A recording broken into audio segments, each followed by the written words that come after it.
გადაცემა ევროპული საუბრების დღევანდელი სტუმარია ევროკავშირის საგარეო პოლიტიკის ხელმძღვანელი კაია კალასი. მას ვესაუბრე ევროკომისიის უპრეცედენტო ნაბიჯზე. ის გამოვიდა წინადადებით, რომ ღაზის სექტორში წარმოებული ომის გამო ისრაელთან ვაჭრობას სანქცია დაადო. მან ისაუბრა, თუ როგორ მოუწოდებს გერმანიას, იტალიასა და ევროკავშირის სხვა წევრ ქვეყნებს მხარი დაუჭირონ ამ ნაბიჯს. სტუდიაში ევროკავშირის საგარეო პოლიტიკის ხელმძღვანელი კაია კალასი. დიდი მადლობა, რომ მობრძანდით გადაცემაში ევროპული საუბრები. დიდი მადლობა, რომ მომიწვიეთ. ევროკომისია უპრეცედენტო წინადადებით გამოვიდა და მოითხოვა ვაჭრობის ნაწილის შეჩერება ევროკავშირი ისრაელის ასოცირების ხელშეკრულებაში. იქნებ ცოტა უფრო დეტალურად გვესაუბროთ ამ საკითხზე. რადგან მართალია უპრეცედენტო რა მოხდა, მაგრამ მეორე მხრივ ისმის კითხვა, რამდენად დაუჭერენ მას მხარს წევრი სახელმწიფოები. ეს კითხვა ყოველთვის ისმის. თუ გახსოვთ, ივლისში ევროპულ საბჭოში საგარეო საქმეთა მინისტრებს მივმართე კითხვით, მაინც რა ინსტრუმენტები გვაქვს ხელთ, რომ რეალურად მოვახდინოთ ზეწოლა ისრაელის მთავრობაზე შეცვალოს კურსი. იმიტომ რომ თუ კი ყველა თან ხვდება დიაგნოზე, მაშინ ერთ კითხვას უნდა ვუპასუხოთ, რა შეიძლება გავაკეთოთ. და აი ახლა უკვე მზადაა წინადადებები. ერთ-ერთი წინადადება ასოცირების შეთანხმების ვაჭრობის ნაწილის შეჩერება. 2024 წელს ისრაელთან ჩვენმა ვაჭრობამ 42 მილიარდ 600 მილიონი ევრო შეადგინა.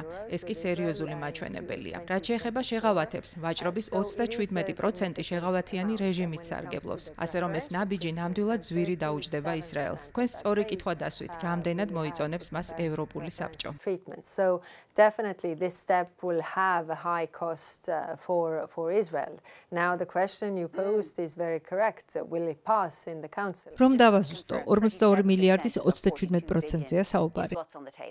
ასოცირების შეთანხმების ფარგლებში შეღავათით სარგებლობაზეა საუბარი. ესე იგი ისრაელიდან შემოსული საქონელი დაიბეგრება. დიახ, გასაგებია. ერთ-ერთი მთავარი ქვეყანა, რომელიც ბლოკავს ამ ყველაფერს არის გერმანია, რადგან ეს კონკრეტული წინადადება რომ გავიდეს, საჭიროა არაერთხმად მიღება, არამედ კვალიფიციური უმრავლესობის მხარდაჭერა. და ეს მუდმივად ასე ხდება ბოლო 2 წელია. რას ეტყვით გერმანიის მთავრობას, თუ კი ისევ დაბლოკვის გადაწყვეტილებას მიიღებს? ჩვენ ძალიან ბევრი ვიმსჯელეთ საგარეო საქმეთა საბჭოში ამ საკითხზე და რადგან მხოლოდ გერმანიის საკითხი არ დგას, მე ასეთი კითხვით მივმართე ყველა კოლეგას, რომ თუ ეთანხმებით პროგნოზს, რომ ვითარება უკიდურესად მძიმე, კატასტროფული და გაუსაძლისია, მაშინ საკითხავია, რას ვაკეთებთ ამის შესაჩერებლად.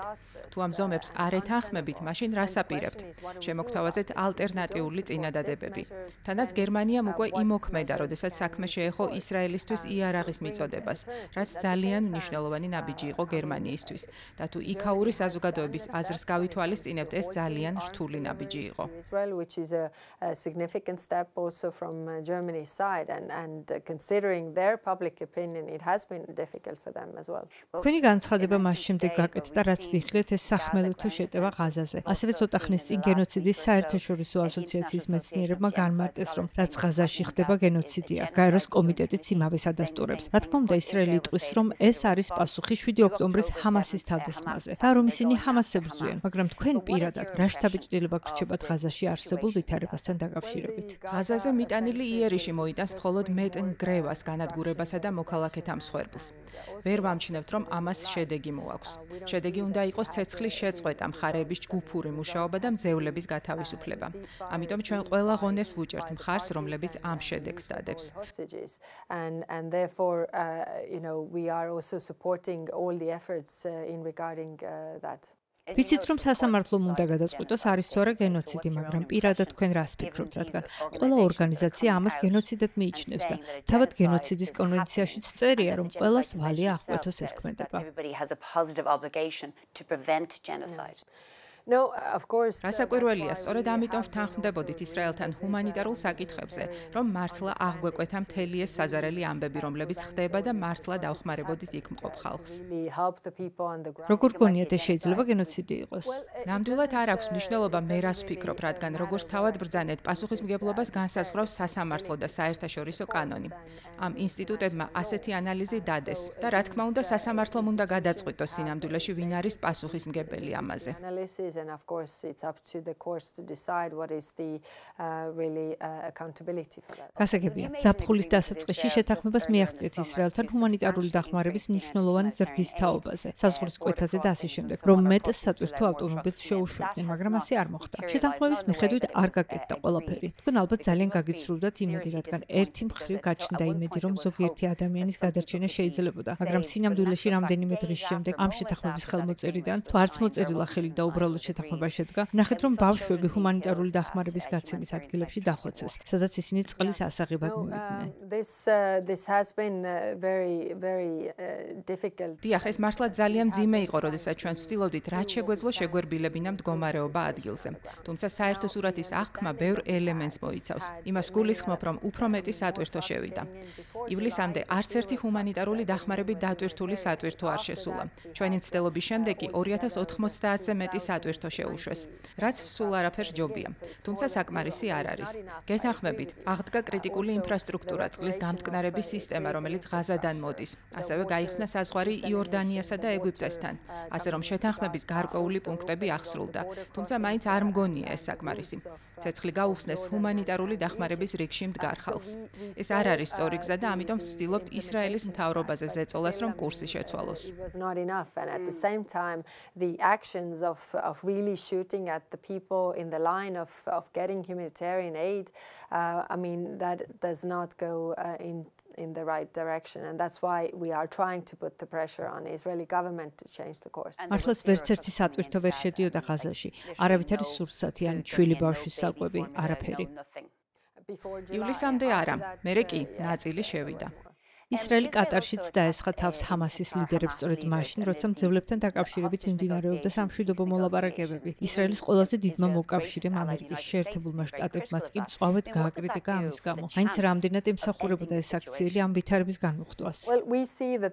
ჩვენი აზრით ამ კონფლიქტის გადაჭრა სამხედრო გზით შეუძლებელია, ასე რომ არ იყოს უკვე მოგვარდებოდა. თუ გავითვალისწინებთ, რაც ღაზაში ხდება. ამიტომ ყოველმხრივ უჭერთ მხარს ნებისმიერ დიპლომატიურ მცდელობას ცეცხლის შეწყვეტისა და მძევლების გათავისუფლებასთან დაკავშირებით. სამწუხაროდ ჯერჯერობით ამას ვერ მივახციეთ. Unfortunately, we are not there.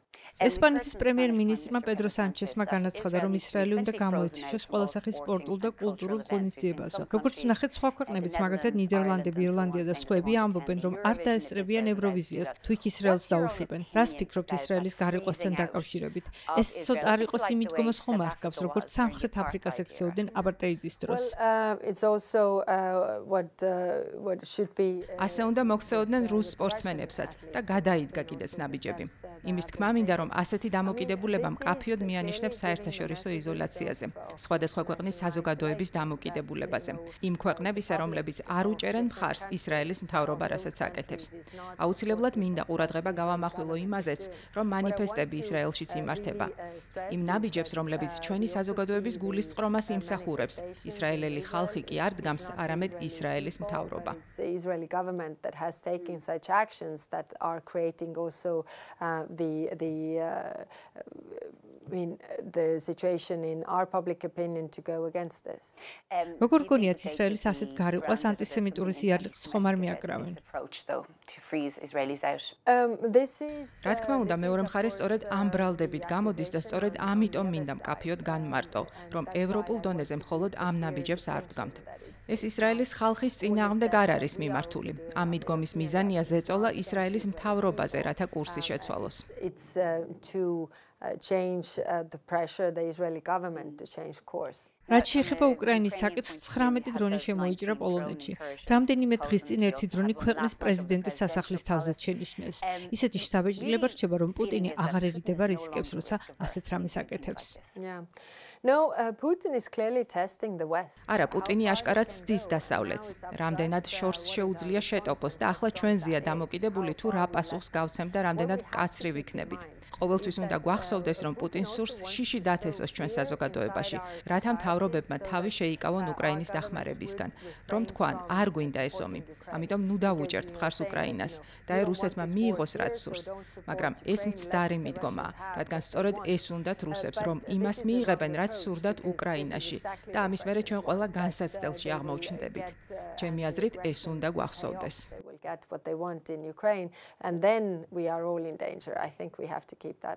თუმცა პუტინი იმასაც ცდილობს, რომ იპოვოს განსხვავება ნატოს ფარგლებში ამერიკულ და ევროპულ მიდგომებს შორის და ეს მართლაც საშიში არა? აბსოლუტურად. სწორედ ამიტომ ჩვენი პასუხი უნდა იყოს ერთობა, რადგან მას ჩვენი გახლეჩა სურს. ეს აშკარაა. მას სურს გაგხლიჩოს როგორც ტრანსატლანტიკური ალიანსი და როგორც ევროპა, რადგან თუ დავიყოფით, უფრო დავსუსტდებით. ეს ნათელია. ამიტომ ჩვენი პასუხი ის არის, არის, რომ არ ვაძლევთ მას ამისნებას. მაგრამ ის ხომ მართალია რა? იმას უგულისხმობ, რომ ამერიკას არავითარი სანქცია არ აუმოქმედებია რუსეთის მიმართ, რაც ტრამპის ადმინისტრაცია მოვიდა. არ შესრულებულა არც ერთი მუქარა რუსეთის მიმართ ცეცხლის შეწყვეტასთან დაკავშირებით. ანუ რა შედეგი დადგებოდა თუ ცეცხლს არ შეწყვეტდნენ. დონალდ ტრამპს არაფერი გაუკეთებია და არც უსაფრთხოების გარანტიის მიცემის რამე ნიშანი ჩანს. დიახ, თუ გადავხედავთ პრეზიდენტ ტრამპის სამშვიდობო ძალისხმევას, პუტინი უბრალოდ დასცინის მის ყველა მცდელობას. რაც შეეხება ალასკის შეხვედრას, მას შემდეგ პუტინმა კიდევ უფრო გააძლიერა თავდასხმები. უკრაინაზე ყველაზე ძლიერი საჰაერო შეტევა მიიტანა. მერე პოლონეთის საჰაერო სივრცე დაარღვია. ამ ყველაფერმა უნდა მიგვახვედროს, რასთან გვაქვს საქმე. რასაკვირველია, ჩვენ გვაქვს კონტაქტი ჩვენს ტრანსატლანტიკურ პარტნიორთან, რათა შევინარჩუნოთ ერთიანობა და ვითანამშრომლოთ სანქციებზე. რადგან თუ ამ ომის შეჩერება გვინდა, მაშინ ზეწოლა უნდა გავაძლიეროთ იმაზე, ვისაც ეს ომი სურს. ეს კი რუსეთია. Then we should put the pressure on the one who actually wants war, which is Russia. რა მოხდება თუ ეს ისევ განმეორდება, ისევ დაარღვევენ საჰაერო სივრცეს? მით უმეტეს თუ გავითვალისწინებთ, რომ ძალიან ძვირია დრონების ჩამოყრა პოლონეთისა და ნატოსთვის. ეს პატარა დრონები ძალიან ძვირია. დიდი ფული ჭირდება ევროპის ტერიტორიის დაცვას. სწორედ ამიტომ წამოვაყენეთ დრონების კედლის იდეა, რომელიც არც ისე ძვირი ჯდება. აყენებს სენსორებს, რომლებიც ინფორმაციას გაწვდის თუ საიდან მოდის დრონი. პლუს გაქვს შემაკავებელი დრონებიც, რათა დრონმა დრონი ჩამოაგდოს. ეს კი არ ჯდება ძვირი და ამ ინიციატივით გამოვედით. ცოტა ხნის წინ ნატოს ოფისში ვიყავი და ევროპაში ნატოს შეიარაღებული ძალების უმაღლეს მთავარსარდალს ვესაუბრე. თუ როგორ შეგვიძლია თანამშრომლობა ამ მიმართულებით, რადგან ჩვენი ინტერესები გადაჯაჭვულია. Because our interests are very much aligned. ეს იყო ევროკავშირის საგარეო პოლიტიკის ხელმძღვანელი კაია კალასი. დიდი მადლობა, რომ მობრძანდით გადაცემაში ევროპული საუბრები.